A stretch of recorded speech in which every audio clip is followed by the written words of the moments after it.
আসসালামু আলাইকুম, welcome back to my channel. আজকে আমি আপনাদেরকে দেখাবো ঝাটকা মাছের দারুণ মজাদার ভুনা। এইভাবে ভুনা করলে যে খেতে পারে না সেও এক থালা ভাত শেষ করে দিবে। তো চলুন শুরু করি আজকের রেসিপিটা। নিয়ে নিলাম মাছ আর সাথে নিলাম পেঁয়াজ কুচি। এবার চলে যাব কড়াইতে, দিয়ে দিব পরিমাণ মতো তেল। আর এবার ধুয়ে রাখা মাছগুলো আমি হলুদ আর লবণ দিয়ে মাখিয়ে নেব। এবার হলুদ আর লবণ দিয়ে মাছগুলোকে ভালো করে মেখে নিয়ে এবারে চলে যাব গরম তেলে। একে একে মাছগুলোকে দিয়ে ভেজে নেব। এই তো এক পাশ ভাজা হয়ে গেলে আমি মাছগুলোকে উল্টে নেব। এই তো মাছগুলো ভাজা হয়ে গেছে, এখন আমি মাছগুলোকে উঠিয়ে নেব।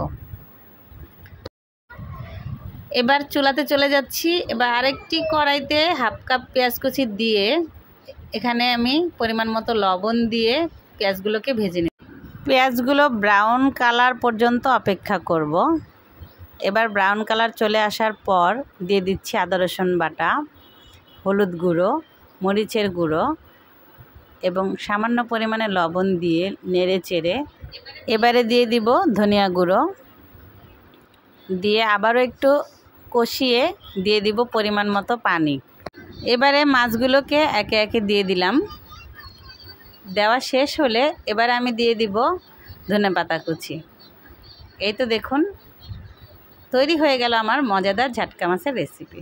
এবার আমি গরম গরম পরিবেশন করে নিলাম। দেখুন গাইস, দেখতে কতটা দারুণ হয়েছে। এইভাবে রান্না করলে যে খেতে পারে না সেও 2 প্লেট ভাত খেয়ে নেবে।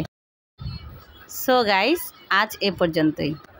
চলে আসবো অন্য কোনো রেসিপি নিয়ে অন্য কোনো সময়। আল্লাহ হাফেজ।